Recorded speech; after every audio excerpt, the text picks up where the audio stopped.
Seeds of Wisdom RV and Economic Updates Tuesday afternoon, April 22, 25.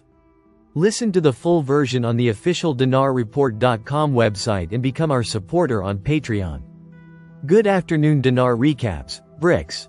US and India finalized terms of reference for new trade deal. Despite the tensions between the nation and the BRICS alliance, the US and India have reportedly finalized terms of reference for a new trade deal.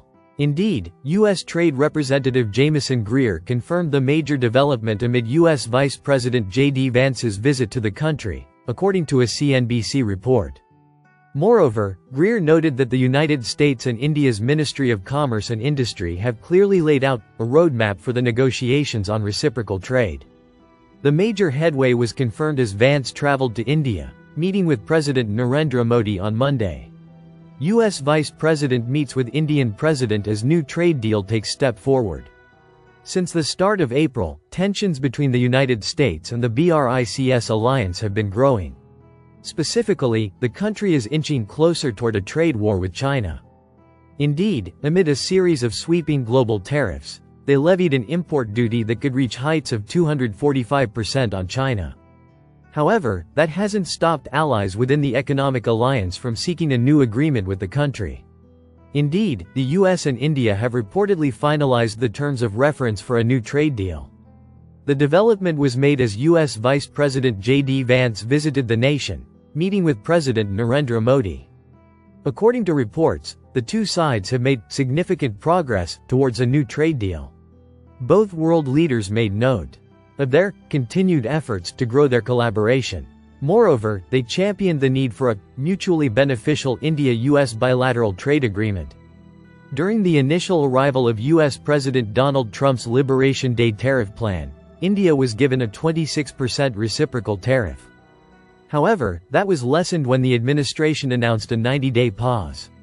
Subsequently, until it resumes, the nation is facing a 10% baseline tariff alongside all U.S. trade partners. The Great Reset just took a major hit. On the same day, Pope Francis, known for his inclusive beliefs, passed away. Another globalist fell. Klaus Schwab, the architect of the World Economic Forum's dystopian agenda, announced he was stepping down from the WEF board. It marks the end of an era for Schwab, who championed radical wokeness, bug-eating, mass vaccination campaigns, population control, and climate degrowth policies through what often resembled digital communism, social credit scores, central bank digital currencies, and many more China-like policies. Meanwhile, cultural shifts across the Americas signal a rising movement toward traditional values, sending the WEF's ideological woke grip on governments, non-government organizations, corporations, the church, and society into disarray. Following my recent announcement, and as I enter my 88th year, I have decided to step down from the position of chair and as a member of the board of trustees, with immediate effect, Schwab wrote in a statement. Schwab stepped down as executive chairman 1 year ago, with former Norwegian Foreign Minister Børge Brende taking over daily operations. WEF said Vice Chairman Peter Brabeck Letmath was appointed board chairman in the interim and that a search committee for replacement had been appointed. WEF stated, "At a time when the world is undergoing rapid transformation, the need for inclusive dialogue to navigate complexity and shape the future has never been more critical." The Board of Trustees of the World Economic Forum underlines the importance of remaining steadfast in its mission and values as a facilitator of progress.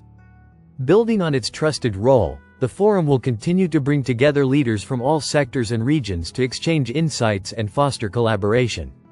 Schwab's resignation also comes 3 months after President Trump told globalist CEOs at the WEF's 2025 annual meeting in Davos, Switzerland, "America is back."